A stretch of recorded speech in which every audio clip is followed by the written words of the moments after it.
जय हिंद everyone, you all are welcome in cadet coffee times with ANO Preeti Swami. जी हाँ दोस्तों, आज हम अपनी इस सीरीज़ में कुछ ऐसा लाए हैं जो हर उम्र के व्यक्ति के लिए बहुत इम्पॉर्टेंट है, और वो है हमारी बातें जो स्ट्रेस से रिलेटेड है। हम सब जानते हैं कि हमें थेरेपी की बहुत ज़रूरत होती है, और स्पेशली चाहे वो हमारी चाइल्डहुड का टाइम हो, चाहे हम बड़े हो गए हों या किसी भी उम्र के हों, तो हमें थेरेपी की ज़रूरत होती है। कभी कभी वो थेरेपी हमारे पेरेंट्स दे देते थे, वो हमें पैक करते थे, या फिर हम अपने फ्रेंड्स के साथ जाके ग्रुप हग करते हैं, या कहीं हम टी टाइम स्पेंड करते हैं। ये सारी वो चीज़ें हैं जो हम अक्सर करते हैं, लेकिन आज हम बात कर रहे हैं स्पेशली कैडेट्स और स्टूडेंट्स के लिए, जिनके लिए आज की डेट में वो कौन सी ऐसी टेक्निक यूज़ कर सकते हैं जिससे वो हमेशा कूल रह सकते हैं। और इसी के लिए आज हमारे साथ स्टूडियो में है expressive art therapist miss Kavya Atre. Hello Kavya. Hello ma'am. So Kavya के साथ आज हम जो इंटरेक्शन कर रहे हैं वो कर रहे हैं एक ऐसे थेरेपी के बारे में जो मैंने तो सबसे पहली बार सुना है। हो सकता है आप सब जानते हो, तो आइए इस थेरेपी को और गहराई से जानते हैं। क्या इसके लिए स्किल्स चाहिए होते हैं, क्या क्वालिफ़िकेशन चाहिए होती है, ये कहाँ से की जाती है, ये सारी बातें हमें काव्या बताएंगे। और काव्या के बारे में आपको मैं थोड़ी सी और डिटेल देना चाहती हूँ कि इन्होंने ये थेरेपी सीखी और 2019 से ही इस थेरेपी के साथ इन्होंने अपना प्रोग्राम स्टार्ट किया। इन्होंने बहुत सारे स्कूल्स कॉलेजेस में जाके टीचर्स को, स्टूडेंट्स को और मैनेजमेंट पर्सन्स को, बहुत सारे लोगों को ट्रेन किया और उनको हील भी किया। तो ये सारी बातें कैसे करते हैं, कैसे हम अपने आप के हीलर बन सकते हैं, ये सभी बातों को लेके आई हैं हमारे साथ काव्या। तो काव्या, सबसे पहले मैं आपसे ये जानना चाहती हूँ कि ये जो एक्सप्रेसिव आर्ट थेरेपी है ये होती क्या है?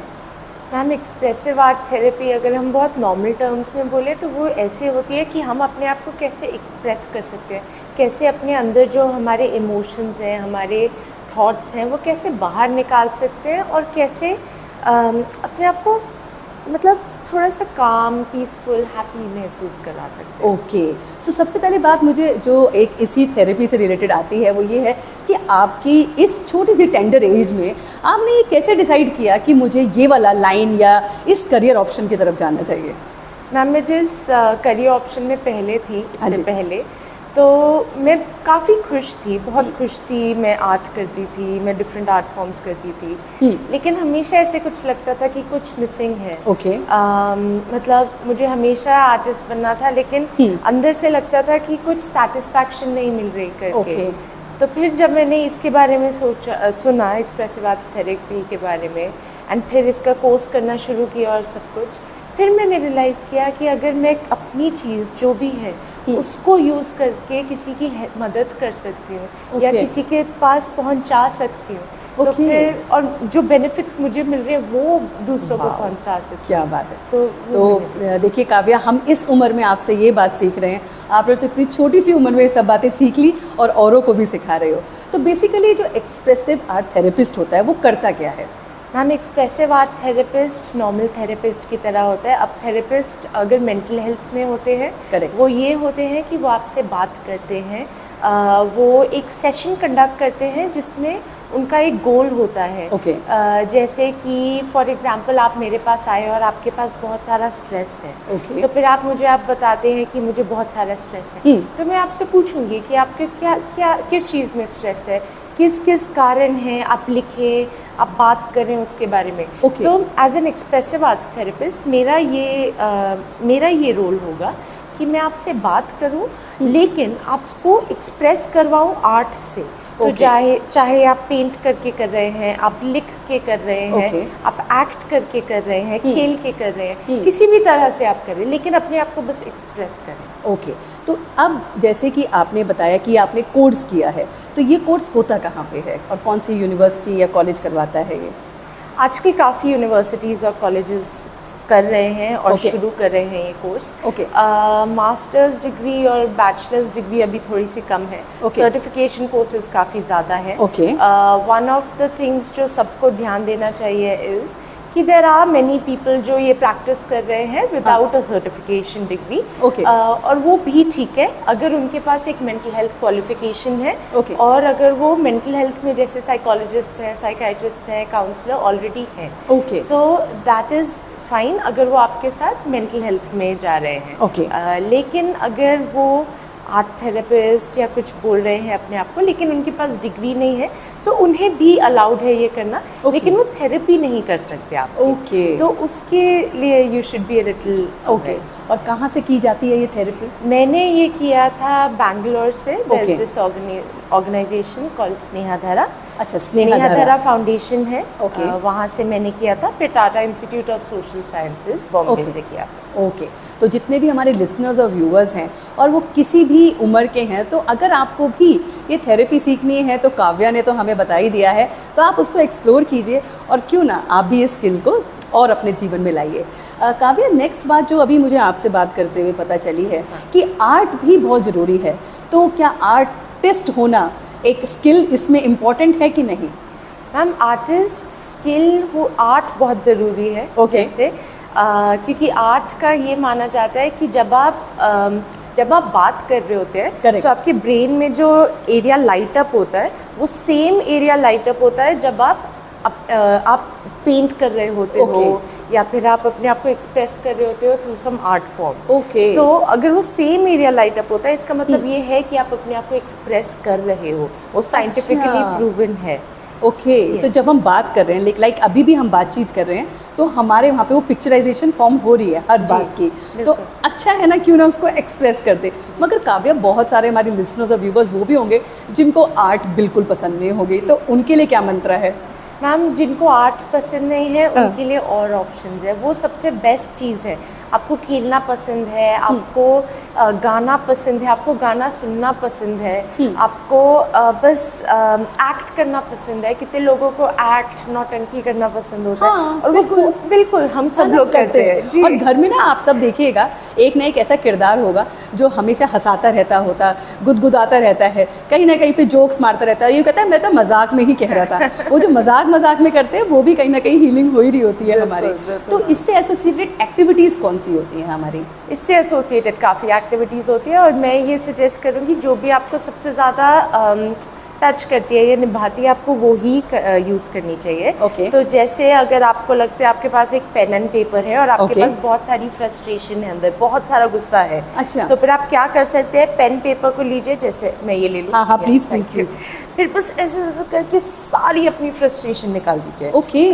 और शुरू में हमें लगेगा हम ये क्यों कर रहे हैं, कैसे कर रहे हैं, ये इसका क्या मतलब है, लेकिन उस सब को छोड़ के अगर हम आगे बढ़ें और देखें कि बस अंदर से जितना गुस्सा है, जितनी फ्रस्ट्रेशन है, वो मैं इस पीस ऑफ पेपर पे निकाल दूंगा या निकाल दूंगी, उससे मतलब काफ़ी चीज़ें एक्सप्रेस हो जाती। तो अभी तो काव्या ने हमसे थोड़ी सी बात शेयर करी है, और वो अक्सर हम करते हैं। जब भी आपने देखा होगा, ये जो थेरेपी बताई है, ये बचपन से कर रहे होते हैं। जब हमारा मूड ख़राब होता था तो चाहे हम कितना भी अच्छा लिखते थे, वो ज़रूर गलत होता था और हमें वो पेज को बिल्कुल फाड़ना पड़ता था। और आज तक जब तक हमारा माइंड और या यूँ कहें थॉट्स, वर्ड्स और एक्शन अलाइन नहीं होते हैं, तो हम अक्सर पेजों को फाड़ते रहते हैं, उन पर स्क्रिबल करते रहते हैं। तो ये थेरेपी थी, ये पता नहीं था, लेकिन आज पता चल गया है, तो इसको क्यों ना और ज़्यादा यूज़ करें। तो इसमें काव्या एक नया ये बात आती है कि ये जो स्किल्स होते हैं, या किस उम्र के लोग इसको कर सकते हैं, या कोई इनकी कैटेगरी होती है, या कोई भी उम्र का व्यक्ति मतलब ऐसे स्किल्स कर सकता है जो आपने कहा थेरेपी में यूज़ करा। ये थेरेपी एक्चुअली किस एज ग्रुप के लिए शुरू होती है? मैम, इसकी कोई एज ग्रुप नहीं है, दैट्स द बेस्ट थिंग। क्योंकि क्रिएटिविटी की कुछ एज ग्रुप नहीं होता है। आप कभी अगर बच्चों को देखें, बच्चे बैठ के कुछ भी बनाना शुरू कर देते हैं, मतलब सिर्फ ड्रॉ करना नहीं, कुछ भी कहानी बनाना शुरू कर देते हैं कि अच्छा मैं वहाँ पे गया था और मैंने ये किया था और मुझे बहुत जोर से चोट लगी थी, ऐसा कुछ है ना। तो फिर इसकी कोई एज ग्रुप नहीं होता है। आप जब से बात करना शुरू करते हैं, या शायद बात भी नहीं करते, आपको सिर्फ चीज़ें पकड़ना शुरू करना आता है, तभी से आप वो थेरेपी अपने आप में शुरू कर देते हैं। और फिर कोई एज लिमिट भी नहीं है, क्योंकि आप कितने भी उम्र तक किसी ना किसी तरह से अपने आप को एक्सप्रेस कर सकते हैं। आप अपने एक्शंस के थ्रू एक्सप्रेस करते हैं। हम जैसे बात करते हैं, अगर आप बहुत एक्सप्रेसिव है तो हम एम्फोसाइज करते हैं, हम मतलब ऐसे करके बातचीत करते हैं। और हमारे एक्सप्रेशन आ जाता है, हमारा फेशियल एक्सप्रेशन आता है। कभी कभी हम इशारों में भी बहुत सारी बातें करते हैं, और स्पेशली फॉर द पेरेंट्स काफ़ी बातें वो इशारों से ही कर देते हैं, जो बच्चे समझ आते हैं कि हमारा एक्शन अभी लाउड हो रहा है, इसको काम डाउन करना है। तो काव्या, एक और बात आती है कि जैसे इस थेरेपी में आपने बताया, कोई ऐसा कुछ आपके साथ कुछ स्पेशल इंसिडेंट हुआ हो जहाँ पे आपको लगता है कि कोई ऐसा टचिंग मोमेंट या किसी स्टूडेंट के साथ या किसी ग्रुप के साथ हुआ हो जो आपको आपकी लाइफ में ना कहते हैं ना एक किसी मोमेंट ने वाओ फैक्टर दिया हो, ऐसा कुछ हुआ कभी? मैम मैं उस टाइम स्टिल पढ़ रही थी थेरेपी, और मैं सेशंस कंडक्ट कर रही थी क्योंकि हमारा वो इंटर्नशिप प्रोग्राम था। उसमें क्या था, मैं एक ऑर्गेनाइजेशन है हमारी कक्षा। अच्छा। जी, हमारी कक्षा में बच्चों के साथ जाके उनको उनकी एक आफ्टर स्कूल क्लासेस होती है, तो वहाँ पे जाके मैं बस थोड़ा सा आर्ट थेरेपी करवा रही थी। और वहाँ पे एक बच्चा था जो बिल्कुल टीनेज ईयर्स में था और बिल्कुल रिबेलियस था। उसने सोच लिया था मैं तो कुछ नहीं करूँगा जो मैम कहेंगी, क्योंकि मैं क्यों करूँ।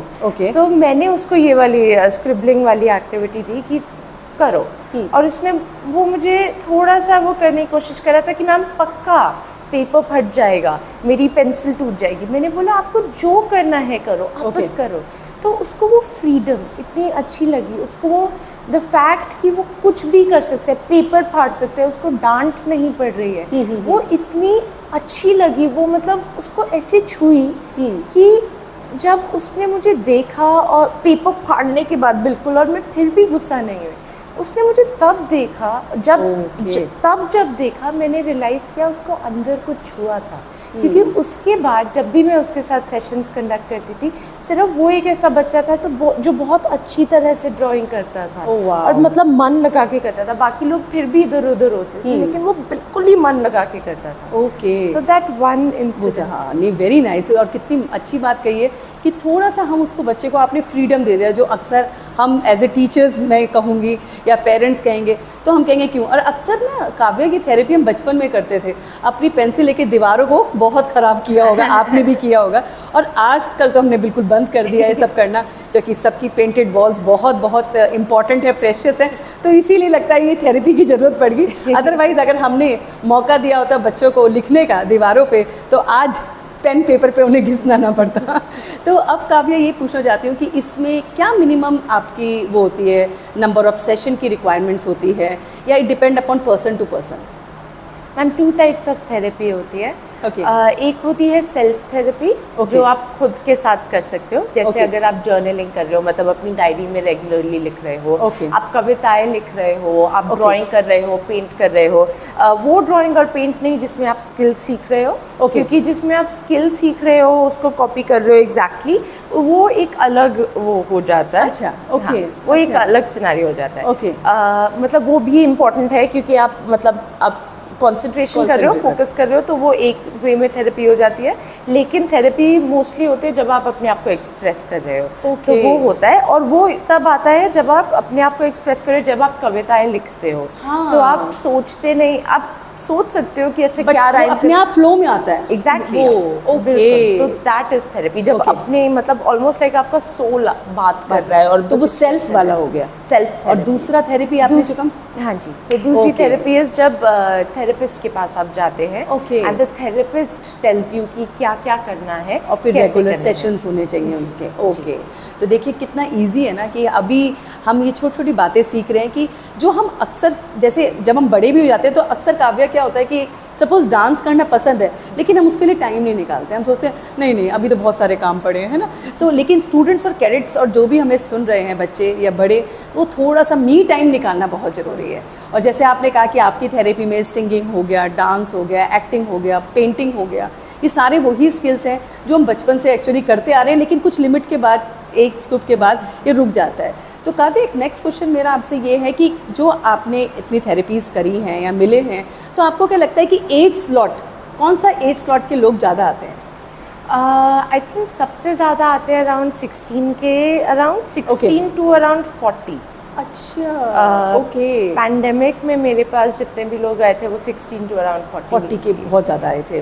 ओके, सो ये वो है जनरेशन जो एक्चुअली पीक अपने उसमें चल रही होती है, अप्स एंड डाउन्स को फेस कर रही होती है। 16 से छोटे जो हो गए हैं वो थोड़ा सा अभी मस्ती में हैं, हाँ। और 40 के बाद थोड़ा मैच्योरिटी मेरे को लगता आ जाती है। तो ये वाला एज बिल्कुल ये है। आप कुछ स्पेशली कुछ हमारे व्यूवर्स और ऑडियंस को बताना चाहेंगे, और कुछ जो इसी से रिलेटेड हो, या एक मैसेज आपका कि इस थेरेपी से जुड़ने के बाद आपके अंदर कैसे चेंज आया, और आपने जैसे इसको सेलेक्ट किया, और आगे आपका क्या उससे रिलेटेड फर्दर प्लान्स हैं? मैं ये बताना चाहूँगी कि बहुत इम्पॉर्टेंट होता है अपने इमोशंस पे ध्यान देना, क्योंकि वो हमारे बॉडी पे भी इफ़ेक्ट करता है और वो हमारी इवेंचुअली लाइफ पे भी इफ़ेक्ट करता है। तो हमें लगता है कि क्या है ये, इसको छोड़ दो, इस पे ज़्यादा इम्पोर्टेंस नहीं देना है। ज़्यादा इम्पोर्टेंस नहीं देना है, वो ज़रूरी है, लेकिन एट द सेम टाइम उसको, वो भी इम्पोर्टेंट है, उसको भी एक्सप्रेस करना ज़रूरी है।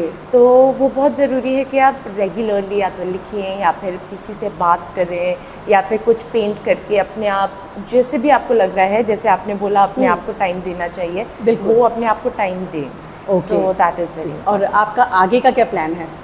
आगे का मैंने ये रियलाइज़ किया कि बहुत इम्पोर्टेंट है कि ज़्यादा लोगों को ये पता नहीं है कि एग्जैक्टली तो मैं बस ये चाहती हूँ कि जितना मैं एक्सप्रेस कर सकूँ, जितना मैं लोगों को बता सकूँ कि ये भी एक चीज़ है और आप वो कर रहे हैं जैसे आप बोल रहे हैं। बिल्कुल। बस उसको थोड़ा सा माइंडफुली करेंगे तो फिर और बेनिफिट आ सकता है। और काव्या, एक और क्वेश्चन अभी जहन में आया कि जैसे आपके एज ग्रुप के जो आपके फ्रेंड सर्कल होगा, जब आपने उन्होंने कहा होगा कि मैं ये थेरेपिस्ट बन गई हूँ, तो बहुत लोगों ने ना, बहुत वैसे कुछ लोगों ने बहुत अप्रिशिएट किया होगा, कुछ ने कहा ये क्या है यार, ये और कोई ऑप्शन नहीं मिला तुझे करने को। तो ऐसे लुक्स आपको मिले थे और उनको फेस करते हुए फिर भी आपने कहा नहीं, मैं हिलूंगी डिटूंगी नहीं है, मैं इस पे ही रहूंगी, ऐसा कुछ हुआ था? बिल्कुल, बल्कि लोगों को लगता है कि थेरेपिस्ट जो बनते हैं कि मतलब उन्हें बिल्कुल परफेक्ट होना चाहिए। एंड जब मैंने अपने फ्रेंड्स को बताया, उन सब ने मुझे देखा और उन्होंने बोला कि तू थेरेपिस्ट बन गई। सो वो होता है एक्चुअली में। बट द थिंग इज कि थेरेपिस्ट्स भी ह्यूमंस होते हैं। एग्जैक्टली। थेरेपिस्ट्स पे वो प्रेशर बहुत ज़्यादा आ जाता है कि हमें मतलब प्रॉपरली बहुत ज़्यादा अपने आप को संभालना पड़ता है। पर द थिंग इज कि हम भी ह्यूमंस होते हैं एंड हमें भी एक्सप्रेस करने का मन है। और ये ज़रूरी नहीं है, जैसे कहते हैं ना कि डॉक्टर्स हो गए, थेरेपिस्ट हो गए, टीचर्स हो गए, ये वो प्रोफेशंस हैं जो एक्चुअली में बहुत ही नोबल हैं और उनके अंदर भी कुछ चल रहा होता है, वो भी गलती करने के एक्चुअली हकदार हैं, तो उनको भी थोड़ा मौका देना चाहिए। तो हमेशा हर व्यक्ति परफेक्ट नहीं हो सकता। सो thank you so much Kavya for sharing such a precious thing that कि हमारी लाइफ में एक ऐसी थेरेपी भी है जिसमें हम अपने आप को या तो सेल्फ हीलिंग करके या फिर किसी थेरेपिस्ट से मिलकर सीख कर और आगे अपनी लाइफ में चेंज कर सकते हैं। और आप इतना नोबल काम कर रहे हो और इतना मतलब इतने प्यारे तरीके से स्टूडेंट्स और टीचर्स और फैकल्टीज़ या फिर मैं यूँ कहूँ मैनेजमेंट के साथ जुड़े हुए हो कि सबको आज की डेट में इसकी ज़रूरत है। सो thank you so much for coming in the studio. और हम अपने लिसनर और व्यूवर्स को यही कहेंगे कि जैसे काव्या ने बताया, थोड़ा सा आपको जिस दिया है आप इसको और एक्सप्लोर कीजिए, आप भी बन जाइए अपने घर के थेरेपिस्ट और अपने अंदर थोड़ा सा चेंज लाएंगे और हम हमेशा पॉजिटिव रहेंगे। So thank you so much for watching till the end. See you next time. Till then, जय हिंद।